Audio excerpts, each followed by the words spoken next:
आवा 4 लाइन भूमिका के अंदर कवि का भाव है, लिखत है नहीं हमरे आदरणीय गुरुजी अमलेंदु आमारा जी। वाह वाह। कैसे? अरे यार जाय देता है, तू लड़किया बनत है। अब हेलो चलो समझ में आओ तो रे मैं तोहरो टाइम है, परेशान मत हुआ। अब चला चला क्या सेफ्टी है? चला ठीक बा।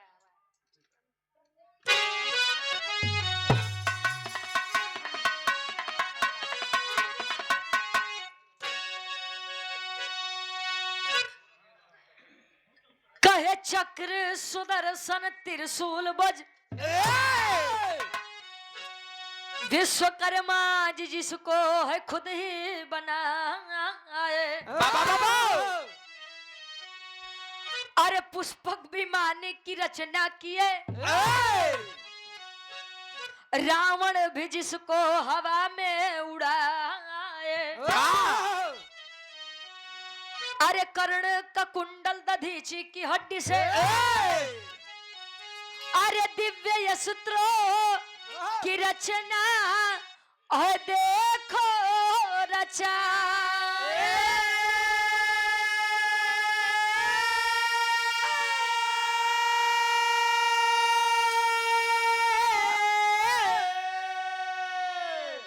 विश्वकर्मा जी दुनिया के पहले इंजीनियर है, बात यमलेंदु बताए।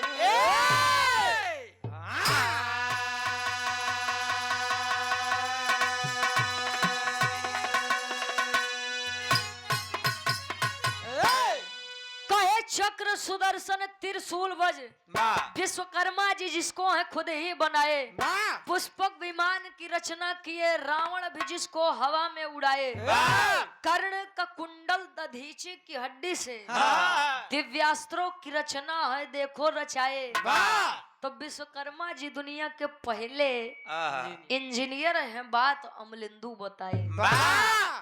बारे विश्वकर्मा जी, बारे बहादुर। अच्छा, विश्वकर्मा जी का एक खास दिवस होता है, खास दिन होता है। लोग 17 सितंबर को बड़े हर्षोल्लास के साथ मनाते हैं। कहानी उठत बा विश्वकर्मा जी से, लेकिन रामायण पे एक ऐसा अनोखा पार्ट पे जाए के छुट्टी कि आपो लोग सोचा बा। कहते हैं जहां न पहुंचे रवि वहां पहुंचे। बिरहा में बड़ी मिजाजी गजल लगत बा। फिल्मी दुनिया वाले गावत रहे, कोनो लइका अपने बेवफा सनम बदे कहे, जा बेवफा जा कबो खुशी ने रहा। कभी का भाव है कैसे उ लइका कहे। ठीक बाबा, यानी हारमोनियम के लेवल उठा ले बाहर, हारमोनियम उठावा।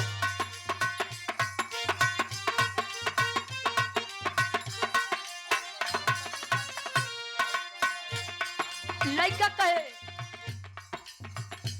ऐ खुदा तुझसे अर्जी लगाऊं, ऐ खुदा तुझसे अर्जी लगाऊं, ऐ खुदा तुझसे अर्जी लगाऊं,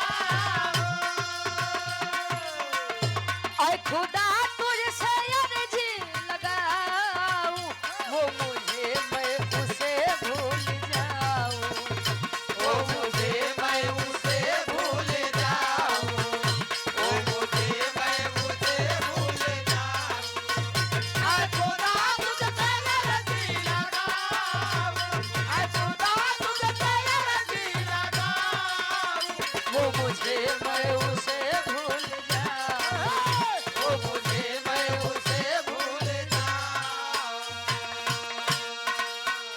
लेकिन एक लाइन कवि जी लिखत हैं विश्वकर्मा जी बदे, गुरु जी बखान भाई आप लोग के।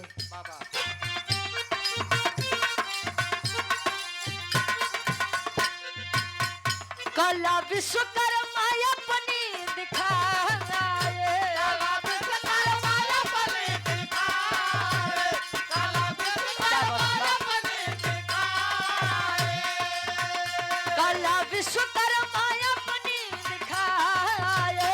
अस्त्र शस्त्र ले वस्तु बनाए, अस्त्र शस्त्र ले वस्तु बनाए।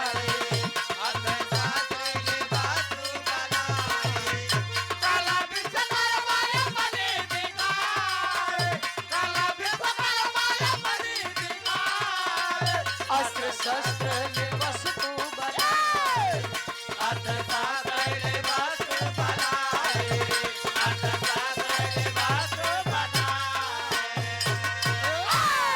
कला विश्वकर्मा अपनी दिखाए, अस्त्र शस्त्र ले वस्तु बनाए। ये विश्वकर्मा जी की देन है। चाहे पहले अच्छा विश्वकर्मा जी एक चीज के निर्माण ऐसा किए रहे गुरु जी कि समझ ला जहां जहां पहुंची कुल विनाश भा। विश्वकर्मा जी ने एक अंगूठी का निर्माण किया था। जनक जी के मुनरी अंगूठी रिंग जानो थे। वो जहां जहां पहुंची बिना छोड़ कहूं बनई सनाई के जानला। इंद्र जी के दरबार में जले रही तले सब आपस में कटे मरे। मृत्युलोक में आ राजा जनक जी के घरे राजा जी ने जनक जी के राज्य में सूखा पड़ने लगा, अकाल पड़ने लगा। पहुंची मुनरी अयोध्या नगरी में। अयोध्या नगरी में पहुंची तो दशरथ जी के मृत्यु 14 वर्ष के वनवास पाई गए राम जी। जले सीता जी लगे रहन तो सीता जी साथे घटना भजन दिन राम जी लगे आए तो राम जी साथे घटना आज ऐसे हुए मुनरी लंका नगरी पहुंची। लंका नगरी के विनाश हो गया। ओकर एक अलग लेवल बा, अलग कहानी बा। कहानी के शुरुआत कवि जी लेते हैं हरे से कैसे।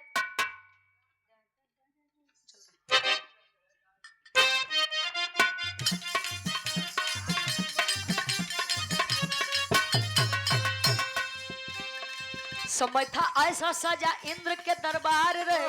सजा था ऐसा सजा इंद्र के दरबार रहे। नित्य घृताक्षी का सबके मन में वार करे।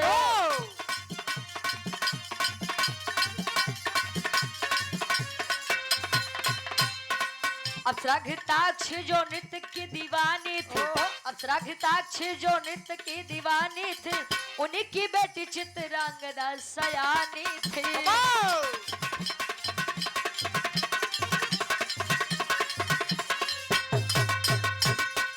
लोगों की भीड़ में जब दोनों सजा करती थी। लोगों की भीड़ में जब दोनों सजा करती थी। बस यही बात विश्वकर्मा बुरी लगती थी।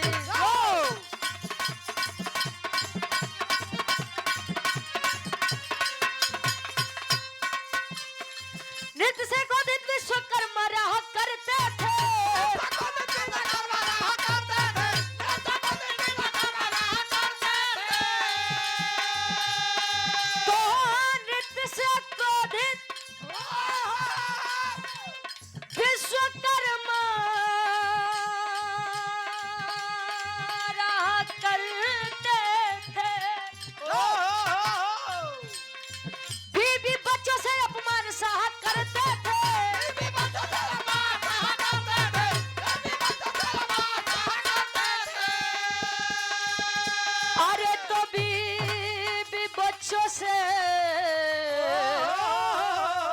अपमान सा करते थे। कहानी का तनी समझ ला। विश्वकर्मा जी हरन का इतना काम एडवांस रहे तले पत्थर के मूरत से लड़कियां जन्म ले। का गुरु जी विश्वकर्मा जी की एक पत्नी जिनका नाम घृताक्षी था और घृताक्षी विश्वकर्मा जी के बीच में एक लड़की जिनका नाम चित्रांगदा था। घृताक्षी जो थी अप्सरा थी यानी नर्तकी थी, नाचने गाने का कार्य करती थी। कहाँ पे? इंद्र जी के दरबार में। विश्वकर्मा जी तब बहरे बहरे बड़ी इज्जत बनाओ जबकि जले आओ इंद्र जी के दरबार में। हो विश्वकर्मा जी आई गए। इतना इज्जतदार होता तार मेरारू लड़के नचबाई नहीं। बात ये उत्पन्न हो तो विश्वकर्मा जी को ये बातें बड़ी गलत लगे, बड़ी खराब लगे। अब भाई मेहरारू के तो क्यों कुछ कह नहीं सकत गुरु जी। मेहरारू अगर चाहे तो सुई से समुद्र खोद सकत जान लगे। हाँ चाहिए तब ना आए तिरिया चरित्र दैबो न जाना तो शुक्र मनावत तहार वाली लायक बा। हाँ अच्छा पहले के तो लोही लंबा घूंघट करे गुरुजी काहे बदे जानो थे? काहे बदे? उनका दांत बड़े बड़े होता है इवन मौत तो पे रहे हैं। अच्छा घिसे जाता रहे। पहले का दुल्ही मांग भर के सिंदूर लगावे माने कि हमारे दुल्हा के आयु लंबी होखे। आज के दुल्ही तनी सट्टी के लिए काहे बदे जानत है। ये जल्दी मरे दूसरे के जाई। जे तार वाली कितना लगाओ थे यार। इनके बेलचस लगावत है। हमको लगता तले 150 प्लस है यहाँ विश्वकर्मा जी। कम महाराज इतना जल्दी तू नहीं जा परेशान मत है। हाँ हाँ पार ले भाई तब इकट्ठे आज तू लोग प्रयागराज वाले कुछ भी कह सकत है। कहानी तनी समझ ला। विश्वकर्मा जी आए गुस्से में अपनी बेटी चित्रांगदा से कहीं किया लड़की। आया लड़की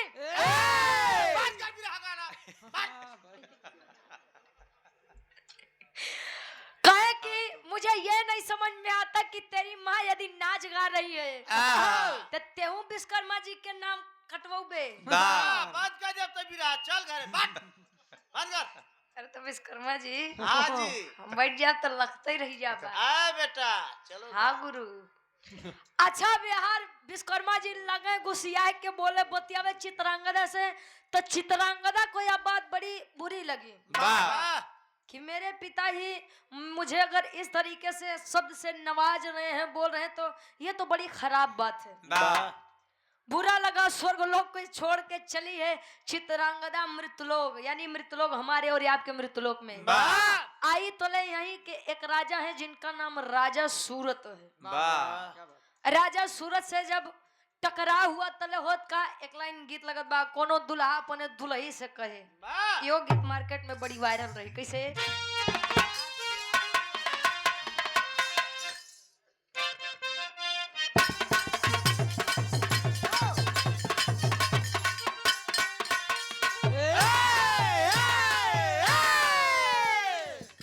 लड़का कहे हाँ हाँ आवा आवा हई सेंट गम कहुआ हमारे खातिर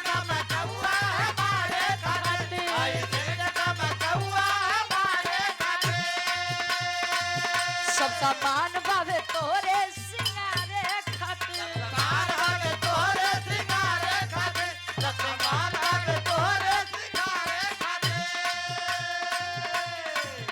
हई सेंट गम कहुआ हमारे खातिर सब सामान बावे तोरे सिंगारे खातिर। तले दुल्हे के माँ बात सुना झुकली लैला झुमका लैला कजरा हाई फाई लैला झुमका लैला कजरा हाई फाई लैला कजरा लैला कजरा हाई फाई झुकली लैला झुमका लैला कजरा हाई फाई आय हाय हाय कहे सड़िया करियई के लाई सड़िया करियई के लाई सड़िया करियई के लाई। वही है बेचारी उदास है आई मृतलोक में बैठी है तले मृतलोक में होत बा होके गुस्सा में कन्या वहां से चली होके गुस्सा में कन्या वहां से चली होके गुस्सा में कन्या वहां से चली मृतलोकवा में आई कचनारी कली मृतलोकवा में आई कचनारी कली मृतलोकवा में आई कचनारी कली होके गुस्सा में कन्या वहां से चली मृतलोकवा में आई कचनारी कली भटके इधर उधर कहे कि किधर जाए भटके इधर उधर कहे कि किधर जाए भटके इधर उधर कहे कि कहां जाए भटके इधर उधर कहे कि किधर जाए। आय हाय हाय राजा सूरत के पास आई राजा सूरत के पास आई राजा सूरत के पास राजा सूरत के पास आए। टकराव हुआ राजा सूरत से चित्रांगदा का आपस में मिलन हुआ नैना चारू अच्छा कहते हैं कोई कोई कहता है कि केहू केहू कहेला उमरिया के दोस्त बा कही के गए सूरदासी सब नजरिए के दोस्त बा नहीं कौन चीज देखबा नहीं कौन चीज का देख के लालच आई तो कहाँ से गलती हुई। कम मंजीत भैया वो लोग नहीं फोड़े लेकिन तू फोड़ेला। अच्छा हाँ भाई तू करता करती वाले माँ तो तू कहाँ से देखो भाई कहो। अच्छा यार प्रेम हुआ चित्रांगदा ने राजा सूरत से और राजा सूरत ने चित्रांगदा से कहा कि अब जिएंगे सनम तेरे लिए और मरेंगे सनम तेरे लिए। प्यार किया है कोई चोरी नहीं कि छुप छुप के यहाँ भरना क्या है। जब प्यार किया तो डरना क्या। वाह क्या बात है। वाह बहादुर। हाँ प्यार और मैं कहाँ डर पाए ये नहीं तो समझ पाए। अच्छा प्यार के भाषा मंजित भैया दुइये जने समझ पाए। एक आसाराम के राम रही तीसरा सब समझता वैसे ने नहीं दाढ़ी मोछा पकान बा। अच्छा प्यार मोहब्बत वो अलग की बात है लेकिन आज के समय में लव चलत बा गुरुजी। जौनम सब हो गया बा सब होई बा कहे लव इज ब्लाइंड प्यार अंधा होता है। अरे वाह। हाँ ये नींद चैन भूख प्यास कुछ सब कुछ ले लेता है। अगर कसम क्रिया से काका आदमी मरात होते तो आधा भारत देश के आबादी तो कसम क्रिया से जाए। पूरा पाकिस्तान अकेले ले ले। वाह एक से बतियाता हूँ दूसर के फोन आत बा कहे रख रख उ माई फोन करत बा। वो नौकी वाली माई ओकर उठान उ कहे कहाँ बतियात रहा तो तले उ बताई कि का बताई घर में माई बाबू झगड़ा किए हुए तनी मैटर सॉल्व करवा। तो आर कसम अब का बताई तोहरे अलावा हमारे जिंदगी में है ही नहीं। I am single. अगर कसम से आदमी मरात होते तो कितना जने का अकेले ले लेते हैं। वाह अच्छा यार प्रेम हुआ लड़की भी सोच गई कि बाबू हमार शादी भी है बोले कहा थैये रहे चल दई बाबू से कह दे पाए तो शादी बियाह हो जाए खुशी खुशी हम जिंदगी बिताब का जरूरत बा नाचे के। आई विश्वकर्मा जी प्रेम से बात किए कि बेटा कहाँ गई थे। बेटा जाओ तैयार हो जाओ। अब लड़कियों खुश अरे बाप रे बाप बाबू हमार तैयार हो बता खाते का मतलब नाचे जा। आई तैयार होकर के बोलिए पिताजी क्या बात है। स्वयंवर रचा है। स्वयंवर का मतलब कि अपने इच्छा से स्वयं के लिए वर को खोजिए लेकिन बस नाम के रहे स्वयंवर। शर्त रखा है पूर्ण हो जाए तो ठीक नहीं तो लड़की बेचारी कुंवारी रह जाए। स्वयंवर रचा और बात तो यह है कि स्वयंवर में 80-85 साल के बुढ़वा का कदा रहनो नौ चल दी है जेकर हड्डी नहीं काम करत रही। हाँ ओनहु या बोले कि चली अगर मान ला लहान बैठ जाए तो 18 साल के कुंवारी लड़की हमारे नसीब में आई जाएगी। नाम हमार काम बेटवा चल दिए सभी बैठे हैं तो लड़किया इतना आदमी का देख के पूछे बाबू का बात बा। कहे बेटा तुम्हारे लिए स्वयंवर रचा हूँ। ऐसे देखे स्वयंवर हमारे बदे यार का तोरे माई बदे कहे स्वयंवर हमारे बदे। कौन बोला आपको स्वयंवर करने के लिए। पिताजी मैं एक लड़के से प्रेम करती हूँ और उन्हीं से शादी करना चाहती हूँ। अब 20 सभा में लड़की ने ऐसा कहा भाई अब विश्वकर्मा जी का युगो हट हो गया आत्मसम्मान पर चोट लग गई। ऐ लड़की ऐ लड़की ऐ लड़की तेरी इतनी मजाल कि तू एक लड़के के लिए मेरी इज्जत इतनी सभा में खराब करेगी। जा मैं तुझे श्राप देता हूँ।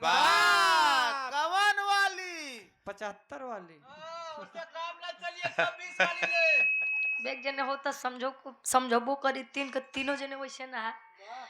अच्छा श्राप सुनाए कवन श्राप सुनाओ तन तेरी के भाव लगत बा गुरुजी। अब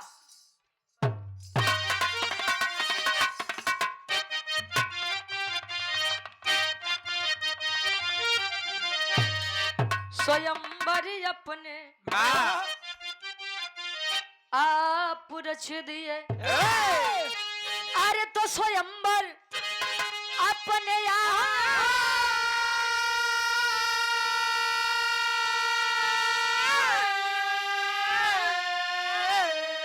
अरे तो स्वयंवर अपने आप रच दिए। दुआ तो दिए नहीं बदले में मिला शराब।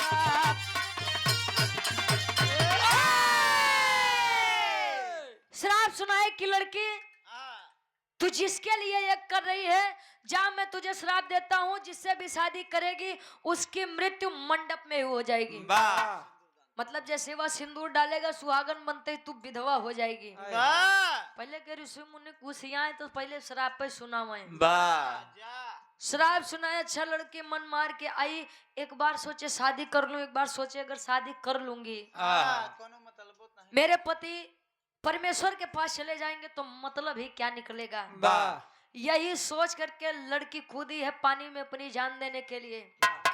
समाज देखिए, मेरी बात को बुरा मत मानिएगा, सुन ला करवा अपने मन के, हम जाना थे। वाह समाज जब हम भूखे रहते हैं, हमारे तन पर कपड़े नहीं होते हैं, तब हमें खाना देने कपड़ा देने कोई नहीं आता है। वाह जिस दिन घर का बेटा हो बेटी हो कह दे कि पिताजी या माताजी मैं उनसे प्रेम करती हूँ, उनसे शादी करना चाहती हूँ, तो लगी है माई बाबू समाज निहारे कि समाज में हमारी नाक कट जाएगी।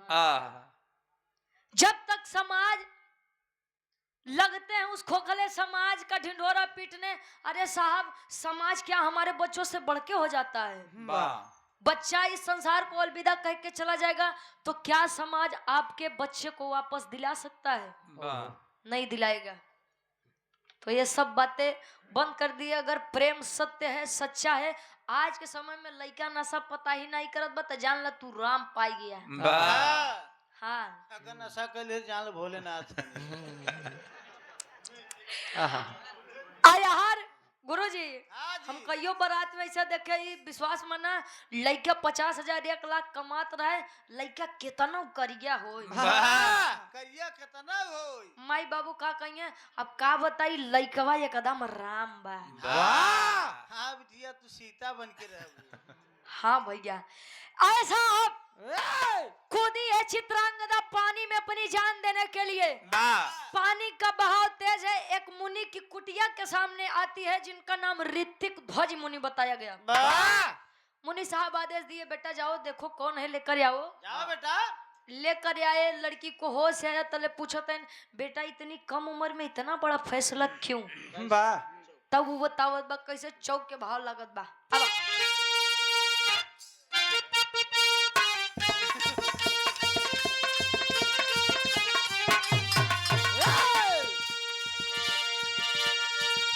चित्रांगदा मुनि सजा के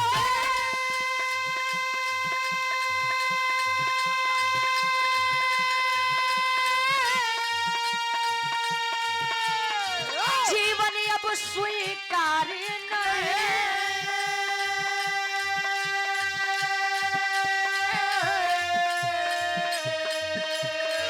खुद की मर्जी से शादी कर लूं,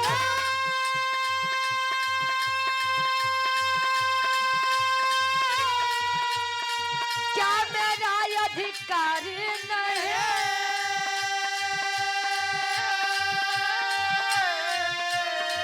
गणपति के पास में जाके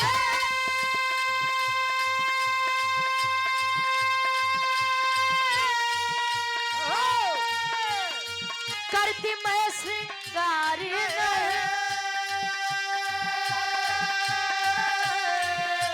घृणा हुई है अब जीवन से, घृणा हुई है अब जीवन से, मर जाना बेकार नहीं, घृणा हुई है अब जीवन से, मर जाना बेकार नहीं, घृणा हुई है अब जीवन से, मर जाना बेकार, घृणा हुई है अब जीवन से, मर जाना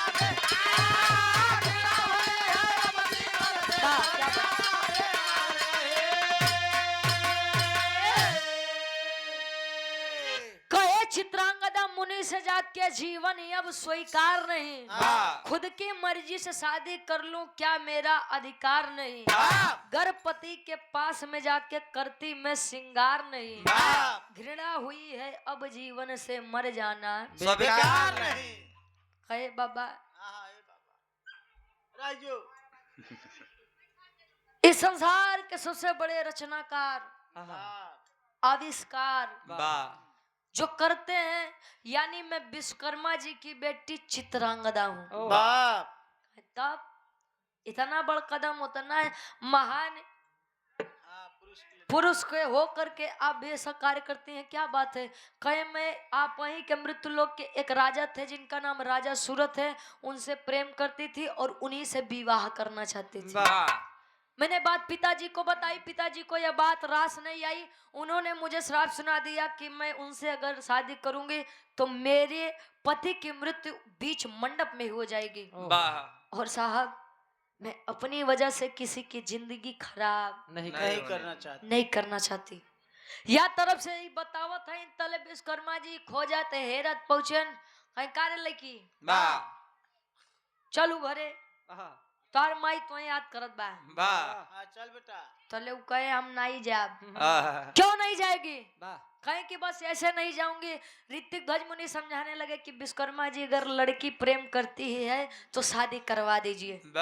विश्वकर्मा जी को अहंकार हुआ, कहे तू साधु संत आदमी तुम्हें का पता कि लड़किया बच्चा कैसे होता, तू हमका बताऊबा कि शादी करी कि नहीं करी। आप बाप और बेटी के बीच में मत बोलिए। दाढ़ी पाल ले तुहार घरे हुए थे। ऋतिक ध्वज मुनि खड़े हुए श्राप सुनाए कि विश्वकर्मा जी जितना घमंड आपको अपने शरीर पर है, आपके अपने सुबुद्धि अपने विवेक के ऊपर है, मैं आपको श्राप सुनाता हूँ तो आप विशाल रूप में बनरे में बदल जाइए। बहुत सही। हाँ विश्वकर्मा जी बड़ा खेला करत कहे आपका शरीर बानर रूप में बदल जाएगा। तले श्राप लगा विशाल काय बानर बने, तले लगा हाथ गोड़ जोड़े, अरे बाबा गलती हो गया, बाबा गलती हो गया। बनरे बोला काय गलती हो गया, माफ कर दीजिए, मैं अपनी बेटी की शादी करवा दूंगा। कहे अब ऐसा नहीं अब तू खुद जा खोजा राजा सूरत के लई क्या वो करे बादे, अब तुम्हें ये मुक्ति मिली। ऋतिक ध्वज मुनि चित्रांगदा कुटिया में है और लगे विश्वकर्मा जी वानर रूप ले मुक्ति मुक्ति मुक्ति मुक्ति मुक्ति मुक्ति मुक्ति मुक्ति मुक्ति मुक्ति मुक्ति खोजते खोजते पहुंचे कहाँ, वहीं जहाँ अंजन प्रदेश में अंजनी माई कुल खेला किए रही। अंजन प्रदेश में जब पहुंचे बानर रूपी तो हुआ के जतना छोट बानर हाँ गुरु जी। अब विचित्र बानर देखे तो विचार करते हैं साला ये नया कौन आ गया। विचार करें कैसे खाटी इलाहाबादी तर्ज लागत बा। एक बिरहा सम्राट स्वर्गीय दादा श्री रामधारी यादव जी झूसी नरेश प्रयागराज गुरु जी गावत रहे कैसे, और आज गीत इंटरनेशनल गीत बा क्या बात।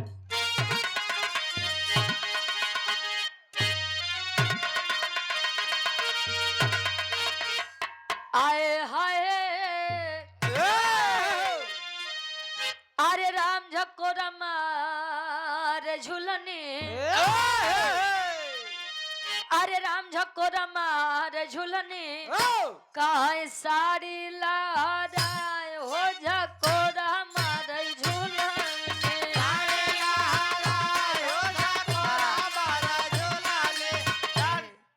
तनी कहे के बदल बिरहा सम्राट स्वर्गीय गुरु हैदर अली गुरु जी गायन एक कैसेट निकाले रहे रतौंदी यहाँ जीजा ओमा गुरु जी गायन अरे राम घुसुरी का बरधा गसार बरधा अरे घुसुरी का बरधा काहे सरी यही मजारी घुसुरी का बरधा दुलही बतावे अरे हमारे मुड़ी कटली, अरे हमारे मुड़ी कटली तमोर बूढ़ा माई हमारे मुड़ी कटली, तोर बूढ़ा मारी तोहार मुड़ी कटली, तोर बूढ़ा मारी तोहार मुड़ी। विश्वकर्मा जी शादी ब्याह दूर दूर तक नाम नहीं बकाए बदनाम करत है। क्या नाम मोर मुड़ी कटली। एक कैसे ट्यून निकाले सत्यन सुइया में हकीकत बात है जो गीत और जो मान सम्मान हैदर अली गुरुजी बना कर गए शायद कोई कलाकार बना पाए। अरे गजब क्यों बहनी कहाँ चीन्यू ना भतार हो गजब क्यों बहनी, अरे घुमा के गोरी मरलू। दादा राम कलाश यादव जी का ट्रेन तेरी मेरी आंख लड़ी लोगों ने बदनाम किया। काहे दुनिया के बक्के दे। हम तू अपन काम किया। अरे वाह उन्हीं के पड़ोसी हैं हंडिया प्रयागराज से विराट सम्राट स्वर्गीय दादा राम कलाश यादव जी और किचकिला हंडिया प्रयागराज से हमारे डब्लू विश्वकर्मा जी। क्या बात है। अच्छा ये लाइन हमार मन पसंदीदार रहे गुरुजी। एक लाइन तनी सजाऊ लता है। अरे बदन पियराईगा ता गोल होईगा भारी बदन पियराईगा गोल होइगा भारे बदन पियराईगा गोल होइगा भारे बदन पे। ई तमल्ला तज रहे एंटरटेनमेंट खातिर फौज में कबीर जी लिखा था अंजन प्रदेश के कुल भालू बानर विचार करते हैं कैसे। अरे कहाँ से आया बनरा अरे कहाँ से आया बनरा ता मोर नगरी में कहाँ से आया बनरा मोर नगरी में कहाँ से आया बनरा मोर नगरी में कहाँ से मोर नगरी में हो मोर नगरी में कहाँ से आया बनरा मोर नगरी में कहाँ से आया बनरा मोर नगरी में कहाँ से आया बनरा। कहे कहाँ से आया बनरा मोर नगरी में विचार करते हैं। अच्छा हनुमान जी आन देखे नो हो विश्वकर्मा जी कोनो बरियारे कांड करके लौटा है तब बानर बन के आए है। अच्छा विचार करते हैं हनुमान जी पहुंचते हैं घृताक्षी जी के लगे तले कहा थे का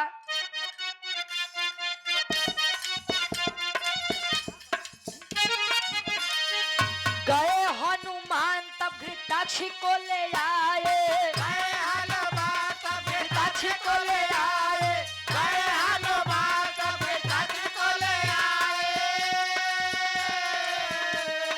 बानर बन के विश्वकर्मा संबंध है बनाए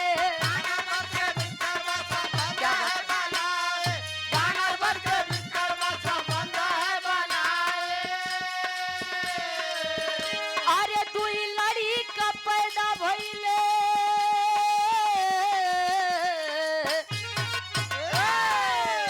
अरे दुई लड़ी का पैदा भइले चर्चा सगरी में कहाँ से आया बनरा मोर नगरी में कहाँ से आया बनरा कहे गए हनुमान घृताक्षी को ले आए तब बानर बन के विश्वकर्मा संबंध है बनाए गए घृताक्षी जी के पास कहे कुल नचाबे गौबे करबू केउरो तो कोनो काम दिखा था तले कहीं बोलिए हनुमान जी पवन पुत्र क्या बात है कहीं कि तुहार स्वामी विश्वकर्मा जी हुआ देखा था बानर बन के बैठा है कहीं अगर सही सही प्रेम चाहिए त्यावा चला चला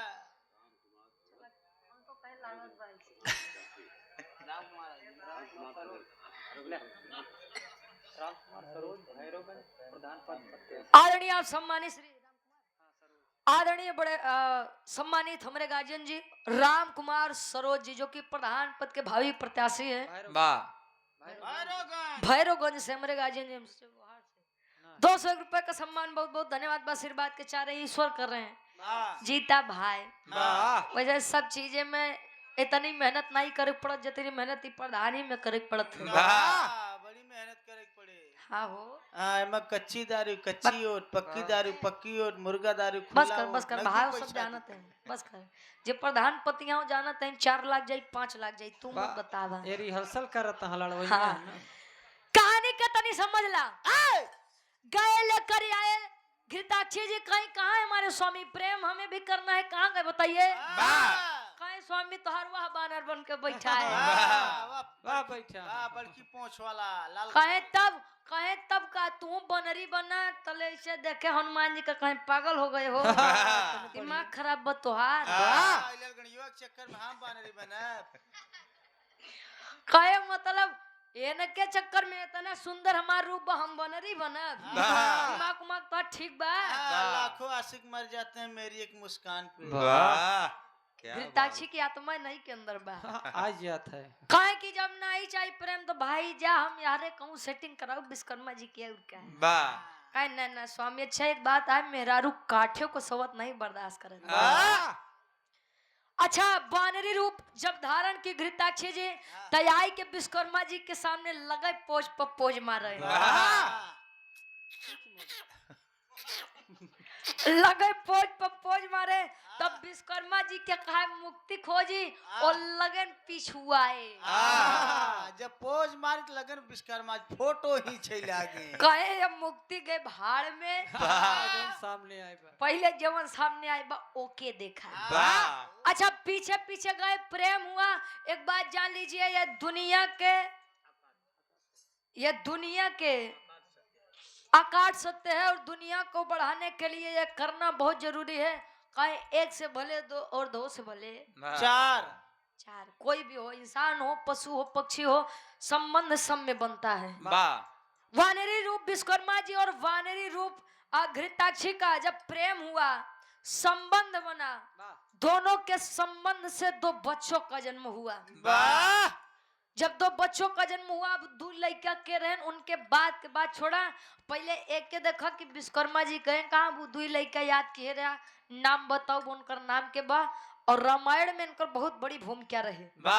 ना तो राम रहे ना तो लक्ष्मण ना तो शत्रुघ्न ना तो भरत ना तो हनुमान ना तो अंगद क्या रहे गुरुजी। आखिरी में कवि जी प्रमाण दिए पापड़ के भाव लगत बा और ये जन जन के साथ ही राम कुमार पासे जी कंधई मधुपुर के निवासी प्रधान पद के हेतु के प्रत्याशी हैं। पूज्य हमारे गार्जियन जी आप राम कुमार पासे जी गार्जियन जी के द्वारा पुनः 200 रुपए का सम्मान आशीर्वाद के चारी के बच्चे अपनी कला में कामयाब रहे बहुत बहुत धन्यवाद बा। कवि जी लिखते हैं पापड़ के भाव लगत बा कैसे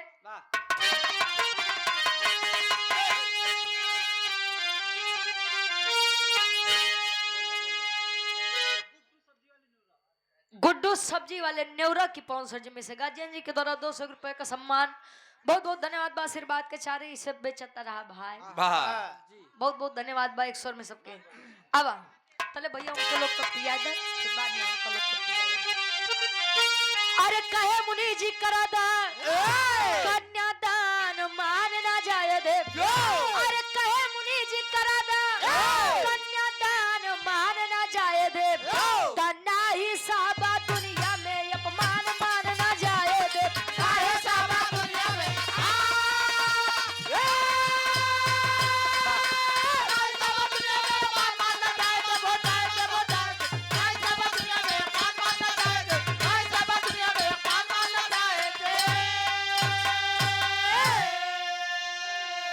अरे सुन के बात विश्वकर्मा जी हाथ को है बढ़ाए हो चित्रांगदा के हाथ राजा सूरत को थमाए हो।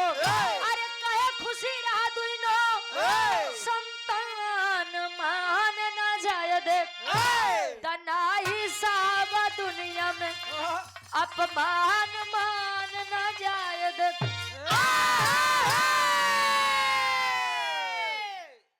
घृताक्षी हनुमान जी से कहा हनुमान जी आ रही है प्रेम ले तू छी लड़को जन्म ले लेना अब तू संहारा हमार बोलावा आई गया हम चले अपने काम में मजनू हरे देखत होई चल दी इंद्रलोक में। और यार जब इंद्रलोक में घृताक्षी गए तो विश्वकर्मा जी के ध्यान टूटा रे साला हम यहाँ मुक्ति हेरत रहे युक्ति पीछे भागे लगे दू लड़का छोड़ के चल रहे राजा सूरत के पास। राजा सूरत के पास आए शादी विवाह करवाए और उस श्राप से मुक्त हुए। अब वो दू लड़का के जन्म जौन भरे उनका नाम का पड़ा आल्हा के भाव में कवि जी प्रमाण देते हैं कैसे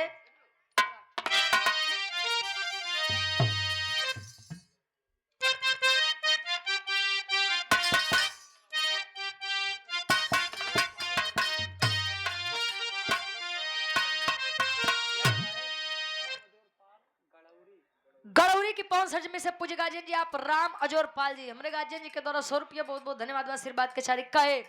अरे बाना रूपवा में कैले विश्वकर्म मन मानी बाबू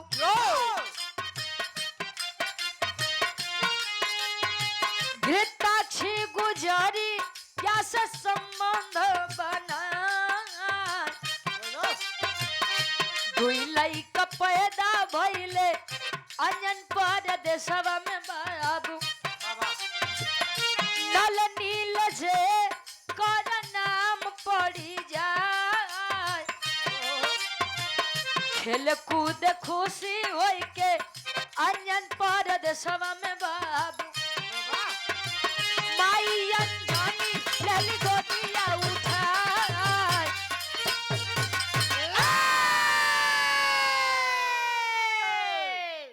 वानर रूपी विश्वकर्मा जी और वानरी रूप घृताक्षी के बीच में संबंध बना और संबंध बनने के बाद जो दो वानर पुत्रों का जन्म हुआ उनका नाम नल और नील बताया गया। पूरे रामायण में अगर नल और नील ना होते तो शायद सीता माँ को लाना दुश्वार था। और नल नील के काम कहाँ पड़ा गुरुजी? आखिरी भाव खड़ी के भाव बा। राजेश पाल हमारे गार्जियन जी खन्ना गार्जियन जी के द्वारा 200 रुपए का सम्मान बहुत बहुत धन्यवाद बा। चौहरजन से बबलू भैया क्या पूजनी फूफा जी बहुत बहुत धन्यवाद बा। आशीर्वाद के चारी के बच्चे अपनी कला में कामयाब रहे। आओ गुरुजी आखिरी भाव खड़ी के भाव बा कैसे?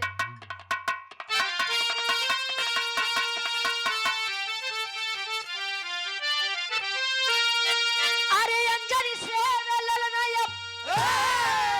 बजरंगी हो गए। अरे तंजनी से ललना अब बजरंगी हो गए। पैदा नल नील हो के उनके संगी हो गए।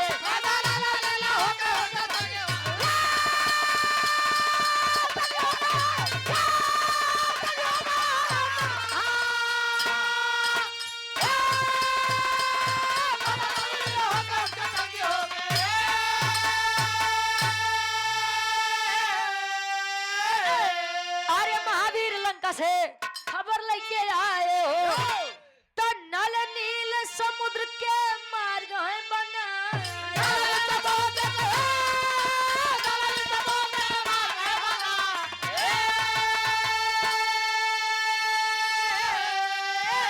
अरे हुई लड़ाई तीनों वीर जंगी हो गए। हुई लड़ाई तीनों वीर जंगी हो गए। पैदा नल नील हो के उनके संगी हो।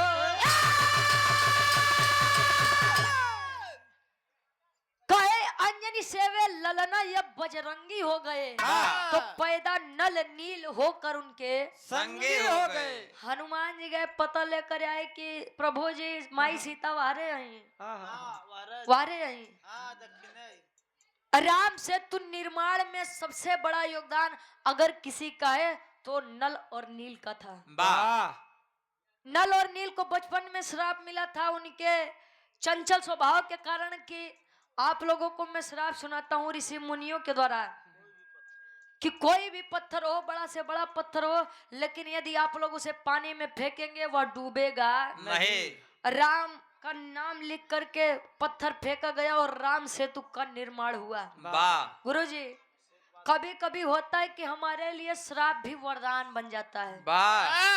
जैसे बाण लगा था श्रवण जी के माता और पिता को तो राजा दशरथ जी के द्वारा तो अंधा और अंधी जी ने श्राप दिया था कि अय राजन जैसे पुत्र वियोग में हम मर रहे हैं वैसे पुत्र वियोग में आप भी मरोगे।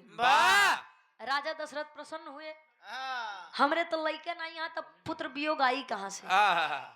वो श्राप उनके लिए वरदान हुआ। एक नहीं चार चार गदे लब है। और पुत्र वियोग में उन्होंने अपनी जीवन की अंतिम सांसें गिनी थी। और यही हुआ था नल नील के साथ। उन्हें श्राप तो मिला लेकिन यही श्राप राम सेतु निर्माण के लिए वरदान बन गया। लंका पर चढ़ाई हुई, लंका का विनाश हुआ। अच्छा हम तो एक बात कहा गुरुजी, भाई अगर हो तो कुंभकर्ण जैसा हो। सोई वाला हो ना यार, पूरी जिंदगी सोया था बेचारा, एक दिन उठा था और एक दिन में ही अपने भाई के लिए अपनी जान को कुर्बानी दे गया। जानता था कि मेरे भैया साक्षात जगदम्बा को लेकर आए हैं और विनाश तो तय है।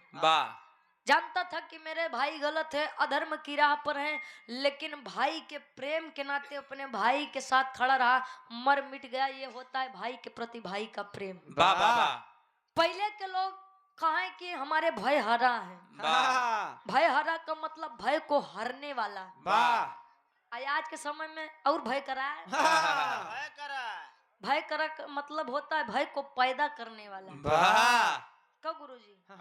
हाँ तो वह होता बा, तनी से ज्यादा जगह जमीन दे दे तब छोटको तुरंत कई माई बाबू हमरे के माया मत नहीं हाँ कर रहा है। उनके ज्यादा मानत रहो नहीं के दा, वाह। के मावे के जरूरत नहीं बा नहीं बा। रामायण में एक प्रसंग आता है कि अगर इतने ही राम जी होते, ईश्वर होते, तो उनको शक्ति बाण लगा था, लक्ष्मण जी को काहे नहीं जिंदा कर दिए। वाह अगर देखा जाए तो यह भी हमें सीख मिलता है कि हमेशा दुआ पर ही भरोसा मत करिएगा, वाह दवा भी कर लीजिएगा, आहा नहीं तो मरीज के जरूरत बा दवा कर तू करत है दुआ। बुझाई करवा हॉस्पिटल में पहुंचा तो डॉक्टर साहब कहन सॉरी आपने आने में थोड़ी देरी कर दी। आहा तो दूसरों को कोसने की जगह अपने आप को कोसिए। एक उंगली आप दूसरे की तरफ उठाते हैं तो 3 उंगलियां अपनी तरफ इशारा करती है। साहब पहले अपने आप और अपने अंदर झांक के देखिए। वाह। को पहले हाँ ये होता है, कमियां निकालना बंद करिए, अच्छी बातों को आप लोग ध्यान दीजिए। वाह आखिरी भाव खड़ी के भाव बा, ओ खन्नान के परिचय बा।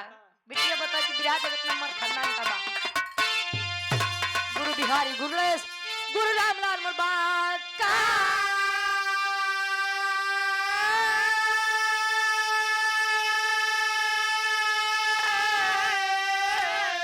अरे कथन करे यमलेंदु कवि बच्चन का विजय पताका हो।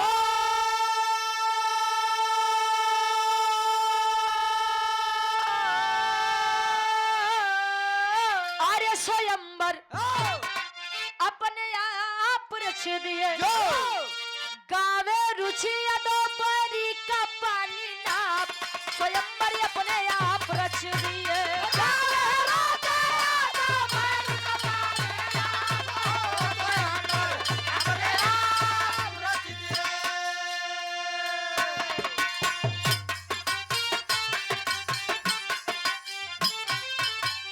दुल्ही मनावन करे। अबे मेरे बड़का भैया से सुनबे भैया की रुचि के तरफ से नहीं कि सुनी है लिया हमारी तरफ